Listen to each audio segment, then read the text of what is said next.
Oi, tudo bem? Oi, Lívia, tudo bom? Vamos ver se agora vai. Boa noite, eu vou esperar mais 3 ou 4 minutos antes de começar. O que eu posso começar falando? Já que isso aqui tá gravado, depois eu vou mandar pro YouTube. Ah, já sei. Eu vou contar um caso que aconteceu hoje. Hoje não, ontem, na conta do altar. Ontem de manhã eu acordei, sei lá, 7:30 da manhã com uma mensagem do meu sócio. A todos que chegaram agora, boa noite. Eu só vou contar uma pequena historinha antes de entrar na... Uma pequena historinha não, né? Uma pequena história antes de entrar no assunto da live, que não tem assunto, na verdade eu vou ficar respondendo as mensagens que vocês me jogarem aí. Mas eu vou contar antes um caso rapidinho. Eu acordei ontem, tipo umas 7:30, com uma mensagem do meu sócio, Rodrigo. Aí o Rodrigo me mandou uma mensagem falando, o meu sócio num dos empreendimentos que eu tenho, né? Num dos negócios que eu tenho, que é o altar. Ele falou, cara, você viu que o altar, que é a nossa conta lá, @altar.br, que é o projeto da Casa Flutuante e tudo mais, acho que eu já falei algumas vezes sobre ele aqui. Você viu que ele ganhou 200 seguidores fakes ao longo da noite? Eu falei, hã? Aí eu falei, não vi. Peraí, que eu acabei de acordar, deixa eu ver o que está acontecendo. Aí realmente eu entrei na conta do altar e percebi que a gente tinha ganhado 200 seguidores completamente fakes, assim, seguidores sem, alguns sem fotos, outros sem postagens, todos eles gringos, alguns do Oriente Médio, alguns chineses. Eu falei, mas como assim a gente ganhou 200 seguidores? Porque é um número relativamente pequeno, né? É uma conta de 10 mil seguidores, então 200 seguidores é um número relativamente pequeno. Ao longo da noite, quem que compraria? A primeira pergunta que eu fiz para ele foi: alguém, alguém comprou seguidor aí do lado daí? Alguém mandou seguidor para a conta do altar? Você sabe de alguma coisa? Ele falou, não, cara. Quem tem essa conta sou eu e uma outra pessoa e nenhum de nós dois fizemos absolutamente nada com essa conta durante a noite. Eu falei, bom, minha equipe não vai fazer isso, tenho certeza. Como é que pode que a gente ganhou 200 seguidores fakes ao longo da noite? E aí eu comecei a pesquisar e o que eu descobri foi nada menos do que roteiro de ficção científica. Seguinte, eu descobri que o Facebook está criando uma inteligência artificial, uma ferramenta de inteligência artificial para detectar contas fakes, porque aproximadamente 10% ou 8% de todas as contas que estão no Instagram são fakes.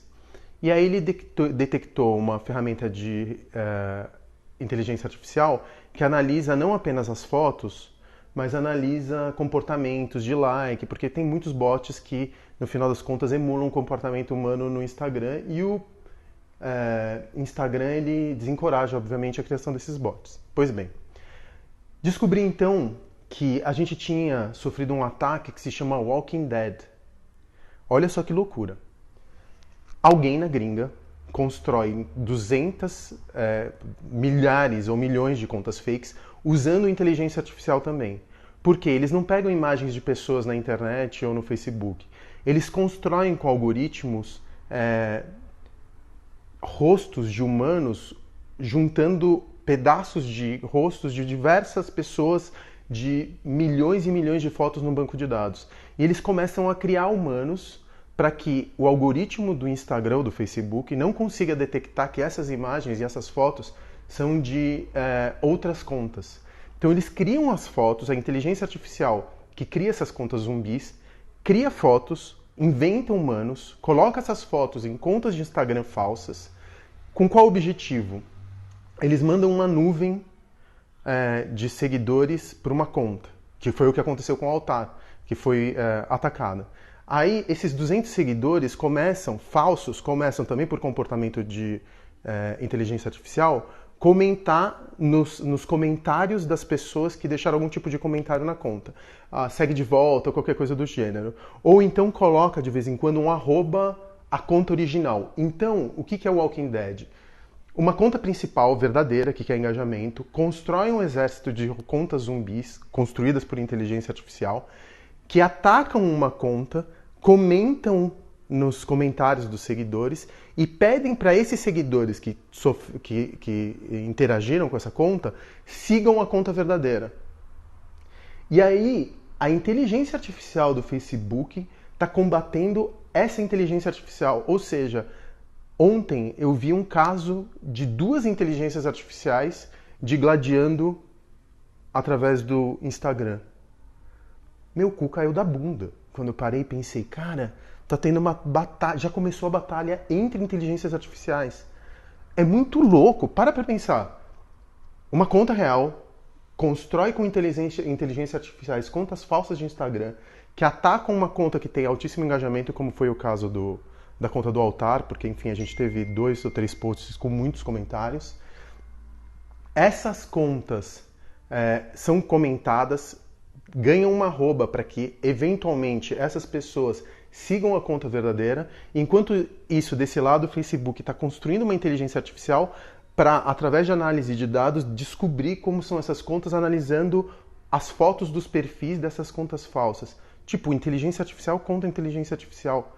É muito louco. E eu descobri isso porque a gente, aí pacientemente, eu e o Rodrigo, a gente conseguiu fazer isso ao longo de 2 ou 3 dias. A gente começou a tirar todas essas contas, entrando em cada uma delas e forçando elas a nos seguirem ou bloqueando essas contas, porque a gente não quer seguidor, obviamente a gente não quer seguidor falso.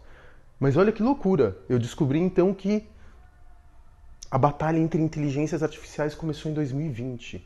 Não, deve ter começado antes, na verdade, mas eu fui tocado de uma forma dentro dessa batalha. Muito estranho, né? Pois bem. Tenho que lembrar, a gente vai começar o curso. Eu quero falar um pouquinho sobre o curso porque eu quero explicar para vocês como que vai funcionar. Antes de mais nada, eu não tô com nenhuma... É lógico que eu tenho uma certa pretensão comercial. Obviamente que eu não vou ficar rico fazendo isso e nem preciso. Mas é óbvio que tem fim comercial. Tudo nessa vida tem fim comercial, né? Se a gente está vivendo no capitalismo, óbvio que muitas vezes, eu já falei sobre isso algumas vezes, você não quer necessariamente só benefício financeiro. Às vezes você quer capital social, você quer capital político, você faz as coisas por vaidade.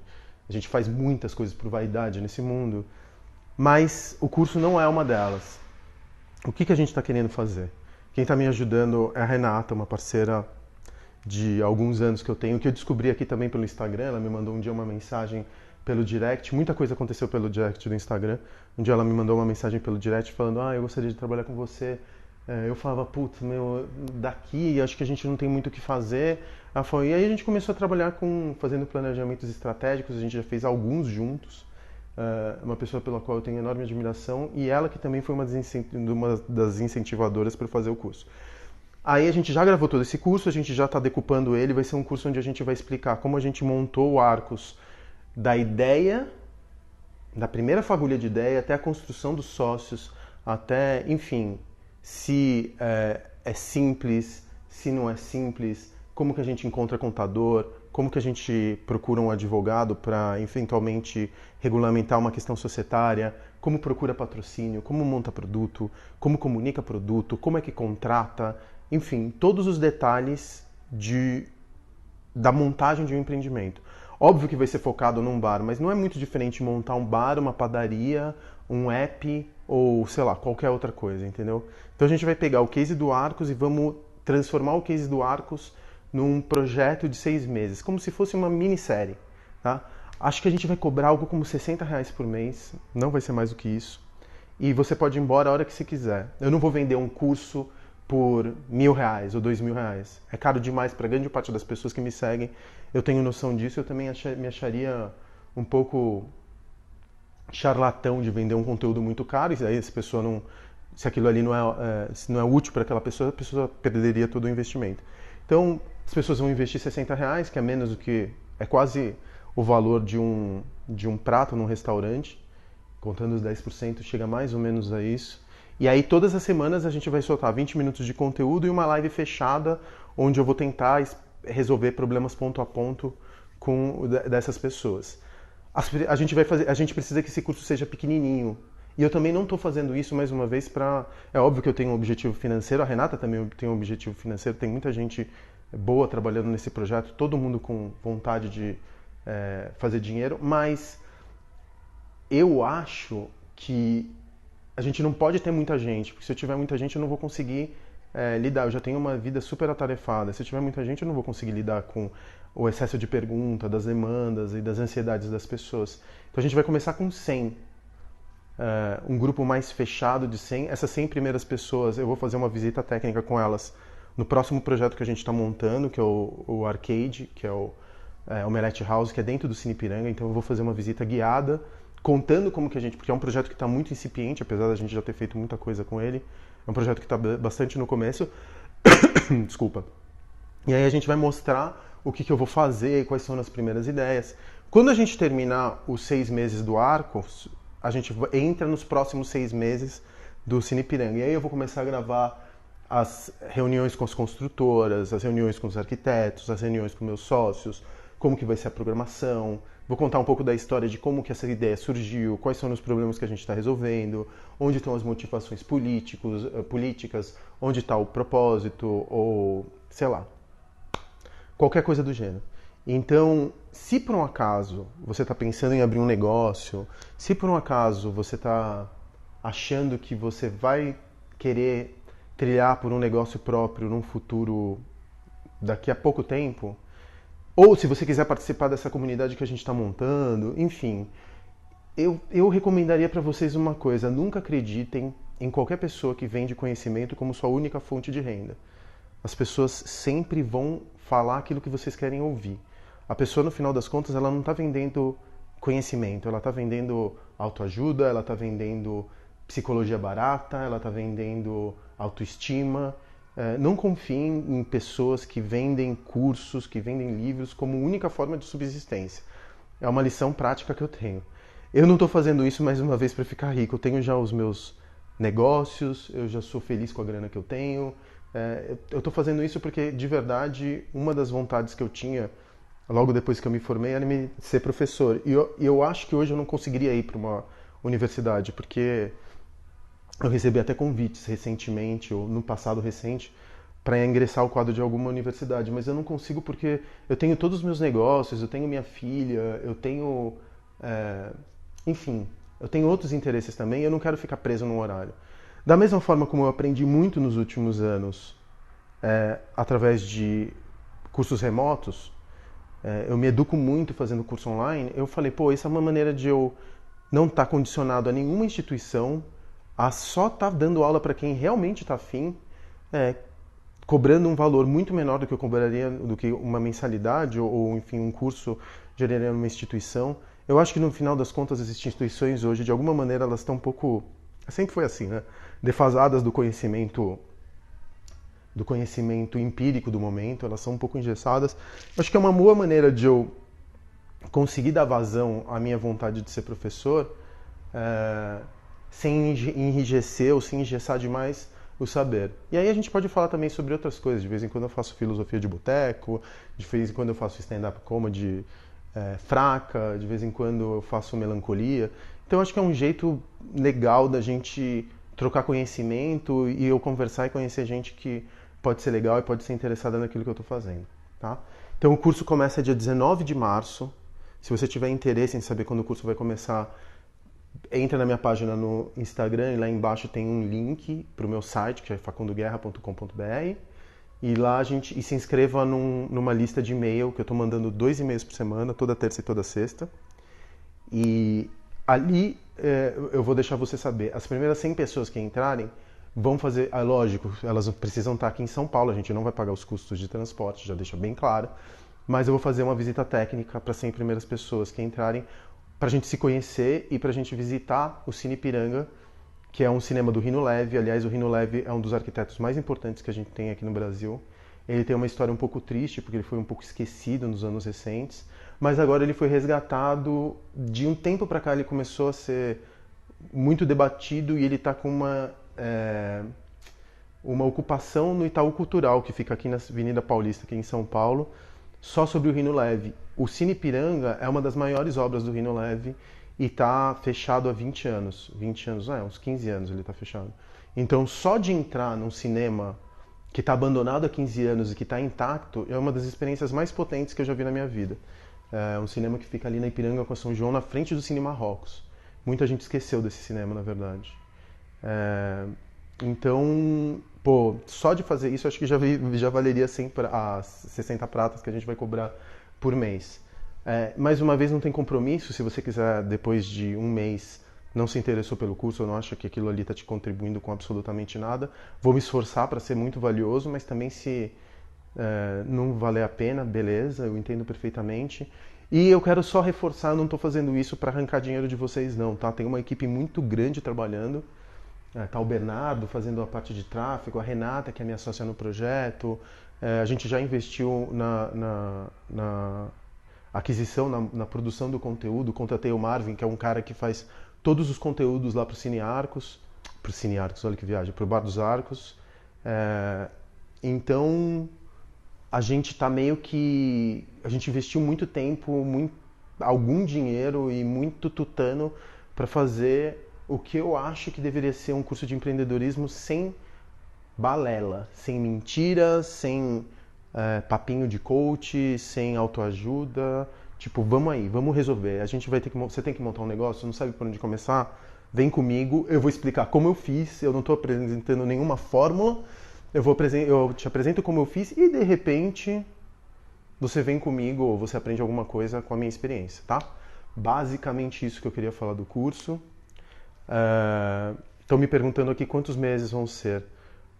É indefinido. Eu vou trabalhar por temporadas. Eu acho que o formato da temporada é muito interessante porque está todo mundo já acostumado com o formato da temporada, né? Por conta de, enfim, consumo de audiovisual. Então a minha primeira temporada vai ser Case Bar dos Arcos. Eu imagino que essa temporada vai demorar 6 meses, com 20 minutos semanais, para eu contar ponto a ponto como que eu montei o Case dos Arcos. A gente pode entrar até em lugares muito chatos, do tipo relação com advogados e o que você precisa, como que você precisa se garantir para, enfim, estar com os contratos bem assegurados, que tipo de cláusula é importante, contadores. A gente pode entrar em papo de fluxo de caixa, ou caixa por competência, enfim, a gente pode entrar desde a parte mais um pouco técnica, ficha técnica de produto, até a parte mais divertida e conceitual, que é comunicação, que é a parte de como fazer marketing, de como construir novos produtos, como criar novas temporadas, agora mesmo dentro do Arcos, como fazer com que o teu produto não fique obsoleto muito rápido. Eu tenho muita dificuldade de olhar para a câmera, eu tenho um pouco de introspecção, então às vezes eu tenho que me lembrar de olhar para a câmera, porque senão eu fico olhando para todos os lados menos para cá. Enfim, eu estava me dando conta que eu não estou conseguindo olhar para a câmera porque eu sou um pouco tímido para falar com câmera. Mas enfim, voltando ao assunto do curso, então a cada 6 meses eu vou apresentar um case. 6 meses pode ser Bar dos Arcos, depois de 6 meses Cine Ipiranga, depois de 6 meses Joia, depois de 6 meses Mirante, e aí eu retomo todos os projetos que eu fiz ao longo da vida. Daqui a 6 meses Altar, daqui a 6 meses entra um outro projeto e eu faço live do próximo projeto. Então, estão zoando aqui comigo que vai ter sessão de coaching. Como será superar o medo de empreender? Putz, você sabe que eu tô bem tranquilo para não ser confundido com coach, porque, pô, eu estudei pra caramba, né? Fiz engenharia, depois eu fiz jornalismo, depois eu fiz mestrado e doutorado em ciência política. Já dei aula há muitos anos, eu dava aula de redação em cursinho pré-vestibular, alfabetizei adulto em ocupação. Depois eu dei aula de ciências para adultos recém-alfabetizados. Pô, eu sou professor, eu não sou coach. Pode me zoar. Eu acho que o coach é uma perversão do professor. E eu acho que é um momento muito urgente. Eu acho que eu sempre admirei muito. Eu tive professores que me transformaram. Eu acho que todo mundo já teve um professor que foi transformador, entendeu? Um pouco do que eu sou hoje, eu devo a um professor do que eu tive no meu mestrado, que se chama Edson Passetti. Foi um dos caras mais importantes da minha vida. Pô, o professor é um cara que te abre novas portas, te abre novos mundos, te indica novos livros. Isso é tão importante para os dias de hoje, sabe? Então, vão me chamar de coach? Vão me chamar de coach. Caguei e andei. Simplesmente caguei e andei. Eu me preparei muitos anos para poder ser professor. Sempre foi um desejo muito antigo. Eu não vejo vergonha nenhuma em você se preparar para ser professor. Estudei, fiz doutorado. Eu sou professor, eu não sou coach. Então, se alguém quiser botar um coach na minha frente pra gente fazer uma luta no gel, eu faço isso de ótimo grado. Eu adoraria uma luta no gel intelectual. Eu conseguiria fazer isso numa boa. Pode me chamar de coach, eu vou começar a me chamar de coach também, se vocês quiserem. Se eu conseguir chamar mais gente que acredita que eu sou coach, que no final das contas eu consiga mostrar para essas pessoas quanto essas pessoas são, quanto esses coaches eles são vazios e eles são muitas vezes daninhos. Enfim, eu não posso falar que são todos assim, imagino que tenha gente séria, mas eu acho que gente séria não se chamaria de coach, né? Enfim, não quero ofender ninguém, mas é um pouco o jeito como eu penso. Bom, já estou falando demais. Vamos falar. Deixa eu responder algumas perguntas. Estão me perguntando aqui se vai ser online ou presencial. Vai ser majoritariamente online, mas eu quero que eventualmente a gente se encontre pessoalmente. Enfim, que seja uma vez por mês, que seja uma vez a cada 2 meses.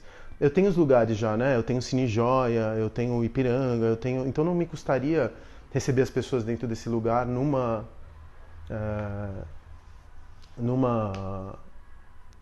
das casas que eu tenho e a gente se juntar para debater algum tipo de assunto, tirar alguma dúvida presencial, fazer alguma coisa que possa ajudar vocês. Eu sempre falo isso, cara, empreender nesse país é uma bosta. Eu não recomendo a ninguém. Eu começo meu livro falando sobre isso. O Empreendedorismo para Subversivos, que eu escrevi, que já está esgotado, ou está esgotado na maior parte das livrarias, eu escrevo falando isso. Se você quer ser empreendedor, não empreenda, vai encontrar uma outra coisa para fazer, porque é uma das atividades mais estressantes e inglórias que a gente tem para seguir aqui no país. Infelizmente, você não tem uma outra opção, porque não vai ter emprego nos próximos anos. Eu estava lendo um outro dia, até a gente fala muito sobre como a inteligência artificial vai transformar os empregos no futuro. E eu estava lendo que, na verdade, a inteligência artificial ela não vai desaparecer com os trabalhos, com o trabalho executado por humanos. Na verdade, ela vai substituir o teu chefe, ela vai substituir a gerência.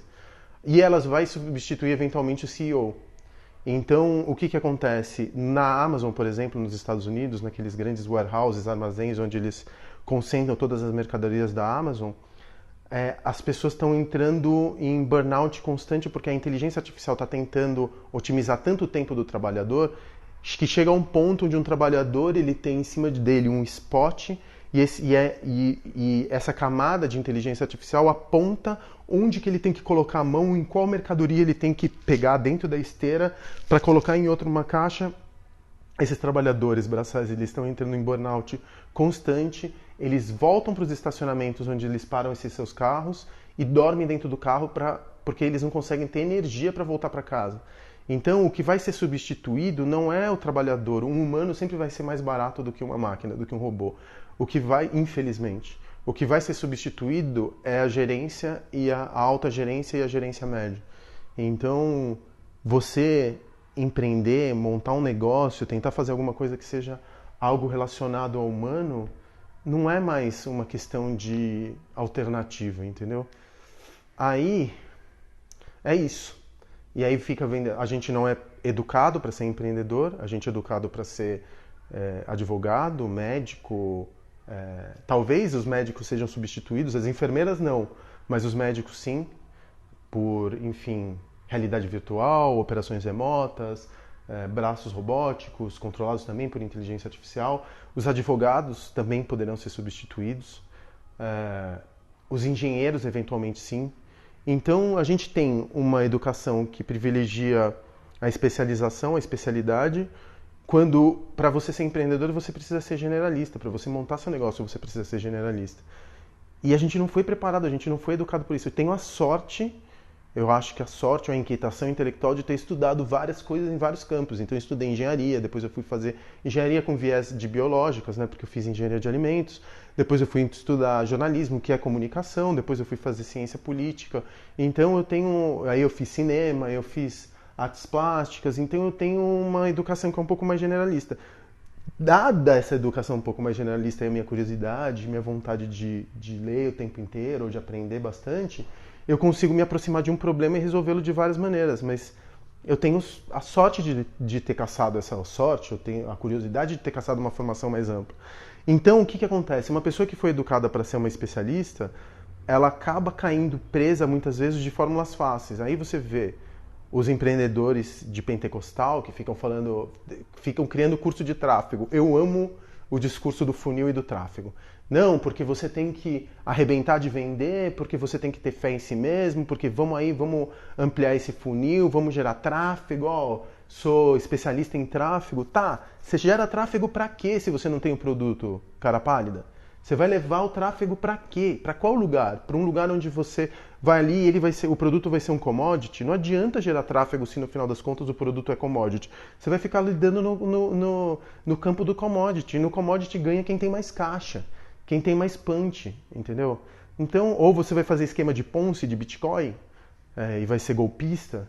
Então, tem um monte de discurso de eu criei uma fintech e vendi. O cara não tá te contando metade da verdade, entendeu? Não, porque eu abri uma .com em 2000 e agora sou empreendedor de palco. Porque eu vendi 2 apps. Tá, eu não tô dizendo que não existe, existe. Normalmente existe, mas as condições são muito piores do que aquelas que aquele cara conta. Ou aquela mulher conta, mas normalmente é um cara branco. Além das condições serem piores, ele começa a usar esse case para vender livro. E aí para fazer palestra de 15 paus, e aí para fazer curso de tráfego que te cobra 3 paus por mês. Esses caras são parasitas. Então, eu tenho um pouco de ódio desse tipo de gente, porque são golpistas. Aí gente que tem que empreender, não porque eles querem, mas porque eles têm a necessidade, já não tem mais trampo. Você vai ganhar teu feijão como? Vou ter que montar algum negócio. Aí cai no discurso desses pilantras e no final das contas se quebra 2 vezes, se machuca 3 vezes. Esses caras não pensam nos impactos que eles estão causando em pessoas Brasil afora, entendeu? Especialmente aqui no Brasil, que é tão difícil de empreender, né? Enfim, eu não tô querendo ser mais um desses caras. Então eu tô tentando de verdade montar alguma coisa que eu acho que vai trazer algum tipo de luz para quem tá perdido, porque eu já montei, todas as vezes que eu monto um novo negócio, eu fico apreensivo, eu fico com frio na barriga, eu acho que não vai dar certo, eu não tenho dinheiro, eu tenho que ficar caçando de onde eu vou tirar dinheiro. Quem trabalha comigo sabe disso, sabe da luta que eu tenho. Agora eu tenho 2 grandes negócios diante de mim. Eu tenho que escolher onde que eu vou investir o pouco recurso que eu tenho. E olha que meu recurso não dá nem para dar de entrada em apartamento. Esse dinheiro que eu consegui juntar, eu vou ter que botar em um de 2 negócios. Eu vou botar nos 2. Agora, em qual dos 2? Quanto? Essa é a minha realidade até hoje. Eu fiz 20, entendeu? Então, muitos são bem-sucedidos, mas muitas vezes eu fico trocando dinheiro de uma operação para outra. Enfim, sou empreendedor como todo mundo, não estou montado na grana. Se eu tivesse montado na grana, eu só estava dando aula, sei lá, estava fazendo outras coisas. Eu não estava me preocupando ainda em montar negócio, entendeu? Mas enfim... É isso. Vamos fazer perguntas, porque senão eu tô falando aqui, ó, já falei meia hora sem parar. Eu tenho essa mania de falar pelos cotovelos e não paro nem para refletir. Eu falo sem até perder meu fôlego. Eu tô ouvindo alguém que tá perdido. Tá todo mundo perdido. Eu também tô perdido, tá? Ninguém... Todo mundo tá perdido. Se você não tá perdido, você tá alienado. Não fica preocupado porque você tá perdido não, tá? Porque... essa é uma constante. Tá todo mundo perdido. Tô me perguntando aqui como se escreve. Mais uma vez, entra na minha página no Instagram. Tem um link, facundoguerra.com.br. Por qual parte qual parte do planejamento do negócio eu me apaixono mais? Putz, quem me perguntou isso foi a Rafa. Eu gosto muito da parte de concepção, obviamente, né, que a parte de concepção é a parte mais legal, mas não é só a parte mais legal, porque a parte criativa, e eu nem acho que a parte criativa é mais importante que a parte operacional, tá? Hoje em dia eu valorizo muito as 2 coisas. A gente tem uma visão de criatividade que quem trabalha no marketing é mais criativo de quem trabalha em finanças. O pessoal do RH é mais chato do que o pessoal de vendas. O pessoal da publicidade é muito mais legal do que o pessoal do jurídico. Isso é uma besteira, porque um negócio é sistêmico, ele depende da criatividade de muita gente simultaneamente. E não vem me dizer que uma pessoa que trabalha na contabilidade não vai ser criativa. A criatividade ela não está alocada numa função específica do teu negócio. Então essa parte inicial, para mim, ela é mais interessante quando eu estou desenhando o negócio, quando eu estou prototipando, fazendo o MVP, quando eu estou montando um negócio virtualmente, porque é ela que vai me dizer se o negócio é ou não é viável ao longo do tempo. Alguns negócios me atropelam. O Altar, por exemplo, eu mal tive tempo de fazer planejamento estratégico. Aconteceu muito rápido e cresceu muito rápido em 3 meses. Outros negócios eu estou há 3 anos construindo planejamento estratégico. Por exemplo, o Cine Piranga, que era arcade e agora virou Omelette House, ele está sendo concebido há 3 anos. O Bar dos Arcos foi concebido ao longo de 3 anos. Ele foi sendo refinado, ele foi sendo transformado em maquete, ele foi pensado de múltiplas maneiras. Então, assim, não tem como. Essa parte de você conceber o projeto e você ter absoluta certeza, que é um luxo que muitas vezes eu tenho, de ter tempo para investir intelectualmente dentro de um projeto para conceber um MVP, de construir rede social, de como comunicar, a parte que eu mais gosto, porque se essa parte estiver errada, eu não consigo ir para frente. Me fizeram uma pergunta muito interessante aqui. Por que a maioria dos empresários são de direita? Foi o César que me perguntou isso. Pô, sabe que eu nunca parei para pensar, mas o que acontece? Vamos primeiro definir direita e esquerda. O que é direita e esquerda na minha concepção? São visões de mundo que uma é do centro para fora e a outra é de fora para dentro. O que eu quero dizer? Essa não é quem falava isso era o Deleuze. Para você pensar em direita e esquerda, a direita, qual que é o valor mais importante para a direita? É o indivíduo, depois é a família, depois é o condomínio, depois é o bairro, depois é a cidade, depois é o país e por fim o mundo, certo? A pessoa que é de direita, ela é antes de mais nada uma individualista radical.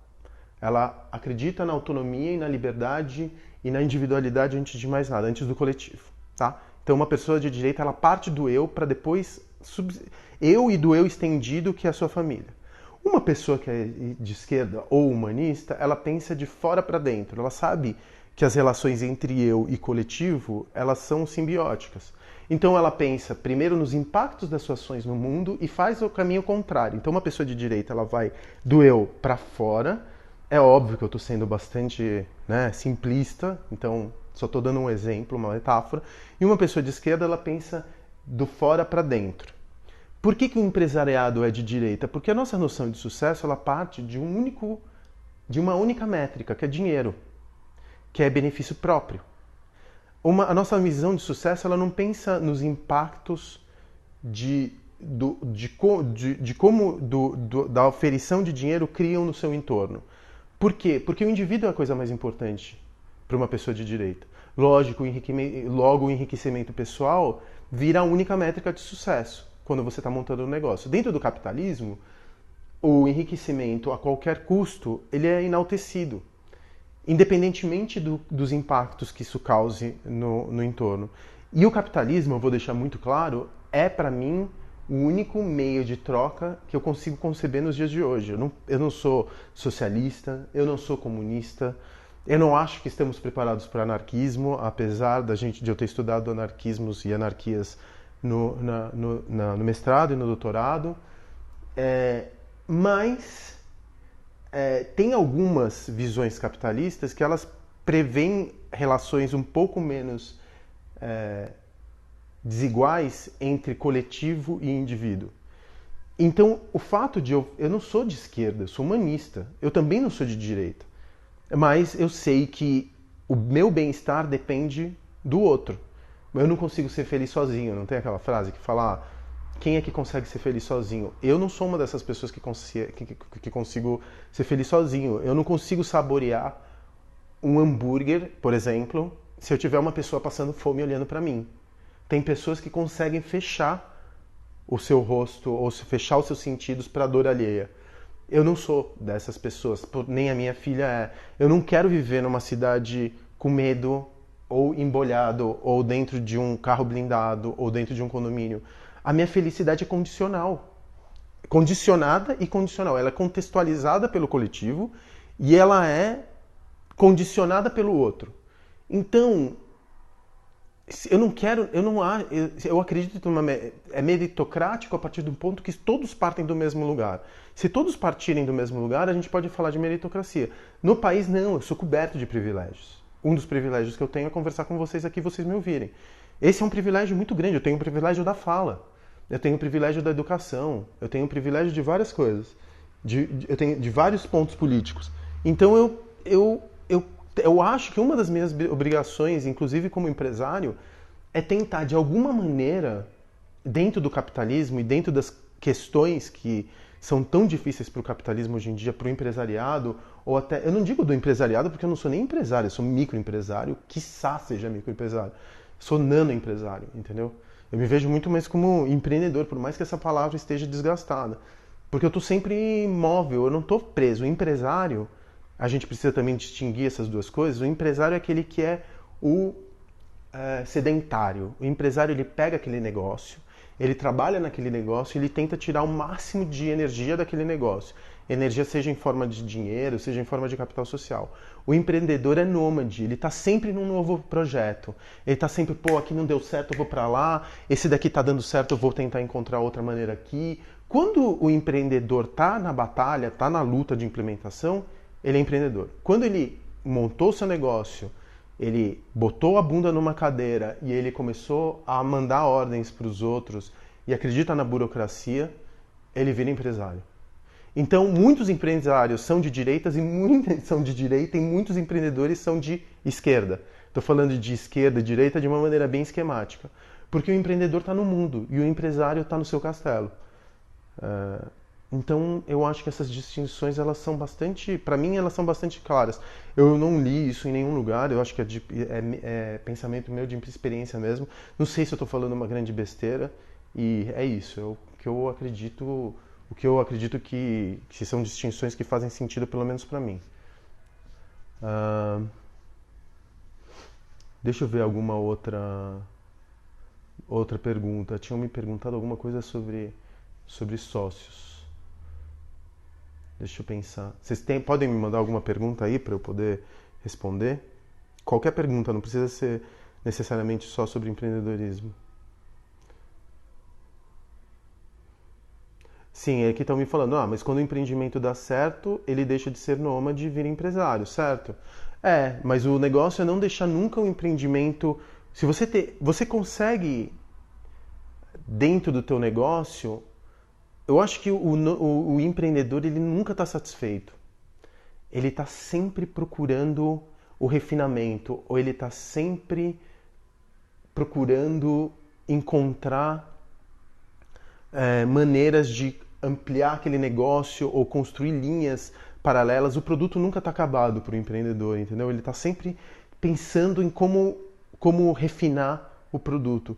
O empresário já não. O empresário, ele goza dentro da burocracia, ele goza dentro do poder, ele se satisfaz só com dinheiro. O empreendedor não se satisfaz só com dinheiro. O empreendedor, ele está sempre com fome. O empresário não. O empresário é aquele cara que já vai começar. É o típico empresário brasileiro, homem, branco, velho, com sobrepeso, careca, já meio amargo, que só pensa em dinheiro porque todos os outros prazeres da vida se foram. O empreendedor, ele tem uma faísca de vida que é a faísca da fome, sabe? É lógico que eu estou sendo metafórico aqui, eu não estou dizendo necessariamente que... Mas os arquétipos são esses. Me fizeram uma pergunta aqui super interessante. Me perguntaram, sócio ou empréstimo?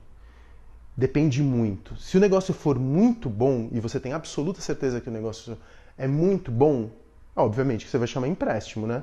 Por que você vai chamar um sócio para dividir o risco contigo se o negócio é ótimo? Não faz o menor sentido. Se um sócio for entrar só com dinheiro, mas para atrapalhar ou para não fazer porra nenhuma, melhor pegar empréstimo também.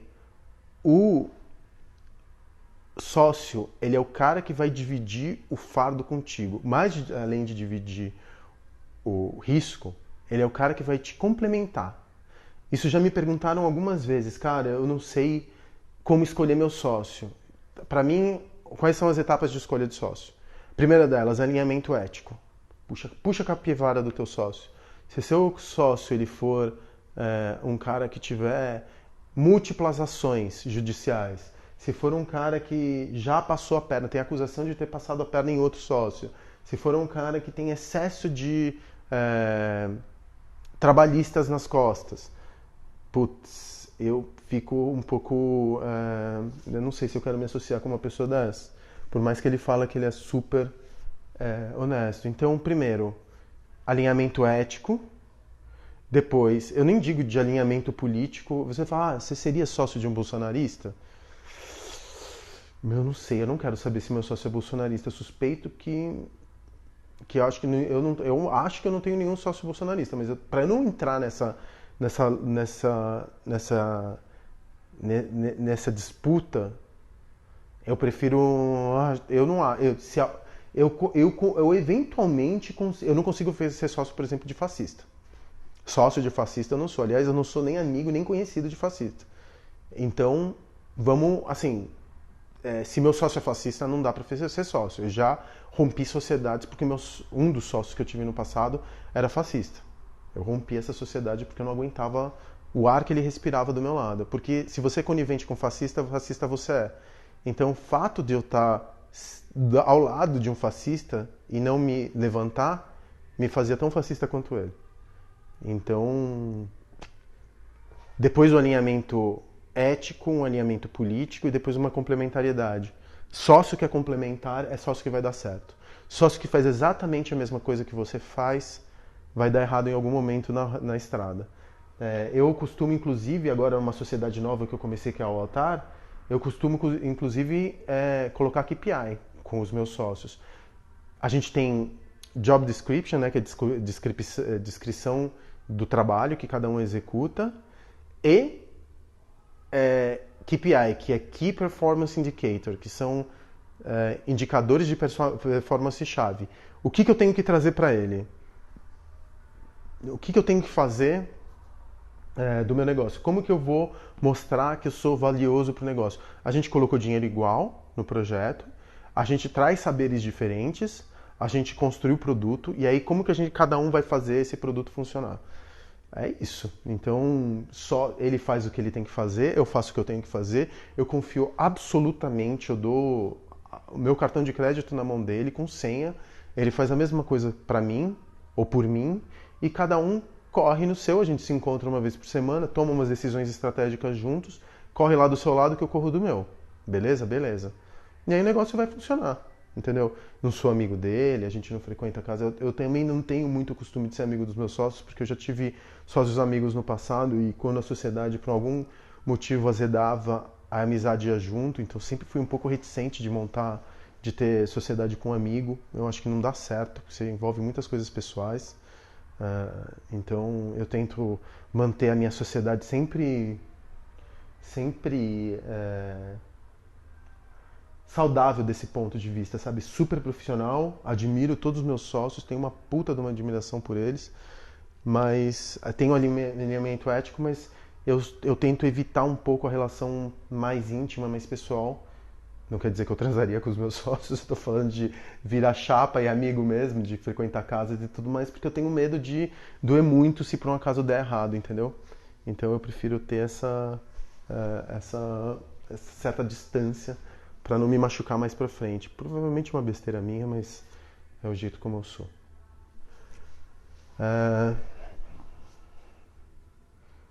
Estamos dizendo aqui que dar senha do cartão de crédito não é sociedade, é amor. Eu acho que não é nem amor, é passar recibo de idiota, né? Nem por amor você passa a senha do cartão de crédito. Ou sim, sei lá. Bom, gente, estão me perguntando aqui sobre a história do Blue Note. Vou contar rapidinho essa história. Semana passada, um infeliz entrou lá no Blue Note pelo lado de fora, meio que dizendo que tinha feito parkour, deu a volta por toda a varanda e entrou dentro do Blue Note, filmou tudo isso fazendo dezenas de stories, e aí saiu, explicou como que ele tinha invadido o Blue Note, não pagou nada para entrar, consumiu o ingresso, não pagou nada, e saiu fazendo piadinha e postou nos seus stories. No dia seguinte eu acordei e eu tinha sido marcado falando, olha o que esse idiota tá fazendo. Cara, ele cometeu um crime. Isso me deixou possesso. Não me deixou nem tão possesso, por ele ter entrado dentro do lugar, porque enfim, no final das contas ele conseguiu enganar minha segurança, conseguiu enganar Pô, me deixou possesso, mas cara, beleza, ele se esforçou muito pra conseguir entrar lá e ver o show. Então, tá, tudo bem, eu aceito isso. Apesar de doer, eu aceito. Agora, o que me deixou possesso é que ele fez isso pra ganhar like em stories. Enfim, é, é o mundo que a gente vive um pouco hoje, né? As pessoas estão desesperadas por atenção, elas fazem qualquer. Elas arriscam até suas próprias vidas por atenção. É uma coisa meio deprimente até. Tem um Instagram que se chama Influencers in the Wild. É uma arroba Influencers in the Wild. Cara, é maravilhoso o que as pessoas fazem por um post.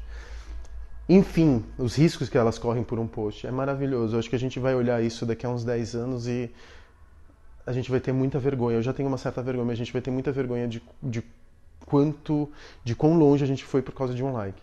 Esse cara foi longe demais por causa de um like. Enfim, eu falei pra ele, olha, se você não voltar pro Blue Note, eu vou entrar com um BO contra você e eu vou te processar até o último dia. Eu tenho as provas aqui definitivas, eu tô aqui com tudo, tudo registrado. Você foi um idiota, porque que tipo de pessoa registra o próprio crime que está cometendo? A gente ficou o dia inteiro, todo domingo, ele estragou meu domingo de carnaval, a gente ficou o domingo inteiro se debatendo, porque é um influencer que tem ali alguns seguidores, tem bastante seguidores no Instagram e tem algumas centenas de milhares de seguidores no YouTube. A gente ficou o dia inteiro se xingando, aí na quinta-feira ele foi e pediu desculpas para cada um dos meus funcionários, que foi a condição que eu coloquei para que ele para que eu não processasse. Então ele foi lá no Blue Note, eu não estava presente porque ele não devia desculpas a mim, ele devia desculpas a toda a minha brigada. Ele olhou no olho de cada um e pediu desculpas. E aí eu falei para ele isso, eu acredito muito piamente. Eu falei, meu velho, você causou um desequilíbrio. Você causou um desequilíbrio dentro da minha equipe, você causou um desequilíbrio no meu domingo. Eu só tô querendo restabelecer o equilíbrio. Eu não quero te processar, eu não quero te infernizar a vida, eu não quero sobrecarregar o sistema judiciário. Eu prefiro a lei de talião. Olho por olho, dente por dente. Volta e pede desculpa. Entra pela porta da frente e pede desculpas para toda a minha brigada um por um. Se você não fizer isso, eu vou te perseguir até os últimos dias. Judicialmente falando, obviamente, né? Beleza, ele foi lá, pediu desculpas para todo mundo e o assunto foi encerrado.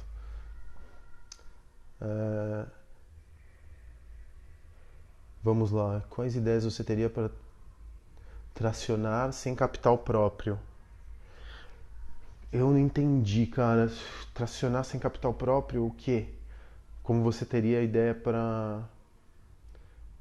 Aí estão me falando aqui, você tinha que publicar essas desculpas também. Eu acho que aí seria humilhação pública também, sabe? Poderia cair no lugar da humilhação pública. Não seria legal também, né? Sei lá, eu acho que também era uma questão de foro privado. Se ele estava pedindo desculpas para outras pessoas, isso não precisava ser. Ele foi um idiota de transformar a invasão em algo público. Por que eu vou fazer a mesma coisa com ele? Não faz o menor sentido. Estão me perguntando aqui se eu não penso em fazer algo com minhas fotos de drone, uma expo, com minhas fotos de drone. Na verdade, eu não sou fotógrafo e eu não me vejo como fotógrafo também. O que eu, o que eu gosto de fazer é um pequeno experimento social. Eu gosto de mandar. Tem muita gente que quer imprimir as fotos, então ou pede para comprar as fotos. Eu não vou vender essas fotos. Essas fotos não faz nenhum sentido vender essas fotos. Eu não consigo me ver vendendo essas fotos. Eu não quero esse dinheiro. Mas o que eu faço? Eu mando o arquivo em alta se a pessoa doar R$ 200 na rua, divididos em 4 onças. Então, aliás, é um convite que eu faço aqui para vocês. Se alguém quiser alguma foto que eu já publiquei que está no meu feed, só me manda qualquer foto, me dá um print que está no meu feed no Instagram, me manda um print e eu pego essa foto, mando para você em alta, para você imprimir, para você fazer um pôster, sei lá, fazer alguma coisa com essa foto. E aí a única coisa que eu peço é que você pega R$ 200, divida em 4 notas de 50 e doe para a primeira pessoa que tiver em situação de fragilidade numa rua. Não precisa filmar para me mostrar a comprovação, só preciso da sua palavra. Pega R$ 200, 4 notas de 50, distribui para as primeiras pessoas que você encontra na rua. E eu vou te dizer uma coisa, você distribuir R$ 50 para um humano em necessidade na rua vai acontecer um curto-circuito na sua cabeça e na cabeça de quem receber 50 reais. Então provavelmente você vai me agradecer por isso, porque você vai receber uma foto e uma experiência da qual você não vai esquecer. Porque ninguém tem, né? Você não vai dar 50 reais na rua, especialmente 50 reais sem questionar. Você vai falar, o cara vai fumar pedra, o cara vai beber tudo. Foda-se o que o cara vai fazer com esses 50 reais. Eu, se tivesse numa situação de fragilidade na rua, provavelmente eu também fumaria pedra. Eu não vou julgar uma pessoa que tá na rua, entendeu? Só que a gente, como pequenos burgueses, classe média, a gente fica julgando o cu alheio. Então, a única coisa que eu peço é a gente é fiscal de cu, exatamente isso. A gente pega esses 50 reais e doa, dá. Sem questionar. Você está recebendo a tua foto, é o meu jeito de receber, entendeu? Por essa foto que eu te mandei, na troca do que o capitalismo pede. Não questiona, dá 50 reais. Em vez de você dar para mim, dá na rua. E você vai perceber que isso gera um curto-circuito ferrado na cabeça de quem está recebendo. Eu vou terminar isso com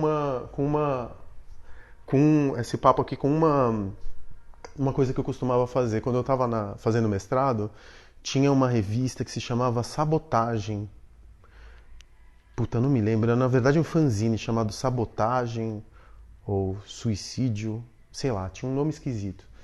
E aí a gente fazia a gente pregava pequenas peças sociais assim. E eu me lembro que uma vez um dos editores fazia mestrado comigo, ele falou, cara, você tem a manha de escrever uma reportagem ou montar uma experiência social? Eu falei, vamos fazer o seguinte, vamos pegar 100 reais, vamos fracionar os 100 reais em moedas de R$1, vamos lá para o cruzamento da Rebouças com a Avenida Brasil, que sempre tem muita gente pedindo dinheiro, vamos contratar 4 pessoas, vamos pagar uma diária, sei lá, que era na época R$200, e vamos dar dinheiro para cada um deles 100 moedas de R$1, para eles baterem no vidro das pessoas e, em vez de pedir uma moeda, dar uma moeda.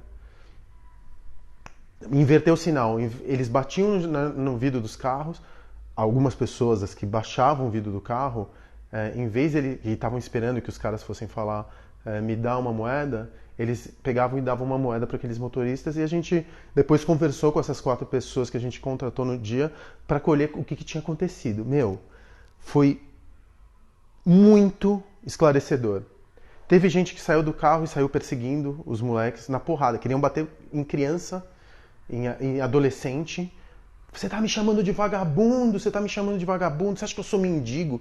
Tinha gente que cuspiu, tinha gente que agradeceu, enfim, pediu mais R$1 e eles deram mais R$1. Teve gente que ficou com a moeda na mão, olhando assim pra moeda na mão e não sabia o que fazer com aquilo, e ficava olhando atônito. Teve gente que, obviamente, mais de 50% das pessoas não abriram seus vidros porque elas têm muito medo de serem assaltadas, enfim, ou não querem olhar para aquele exemplo de desigualdade que está diante delas, elas preferem alienação. Foi muito da hora o resultado do que aconteceu quando essas pessoas começaram a distribuir dinheiro na rua. Então, essas pequenas experiências, pegar uma onça e botar na mão de uma pessoa que provavelmente é dependente química, ou que está numa situação muito difícil, e que normalmente vive de 1 em 1, de 2 em 2, que às vezes demora um dia inteiro para juntar 50 reais, é libertadora. Todo mundo deveria fazer. Eu faço esse convite a todo mundo que tiver aqui, essas 100 e tantas pessoas que estão aí, ou as milhares que depois vão ver isso daí no YouTube, ou sei lá onde for, doe 50 reais e veja o que acontece. É libertador. Quase 1 hora falando. Puta merda, eu nunca aprendo, né? Eu sempre falo, vai ser meia hora, porque depois eu fico com os arquivos de 2 gigas que eu tenho que fazer upload, editar, o diabo a 4. Eu sempre falo 1 hora, e se me deixasse eu ficaria mais. Bom, eu não quero mais ocupar o tempo de vocês. Obrigado por vocês me darem atenção. A gente vive num tempo onde a atenção é a coisa mais cara, que é o tempo que os outros estão te dando. Eu, de verdade, eu fico muito honrado. Se tivesse uma pessoa aqui nessa sala, se tivessem centenas, milhares, milhões, eu não me importo, cara. Eu fico muito honrado de ter o tempo de vocês, os olhos de vocês, os ouvidos de vocês aqui. Obrigado mesmo por vocês me darem essa oportunidade de falar. Vocês estão me fazendo eu cumprir com a minha vocação. E professor sem aluno não é professor, né?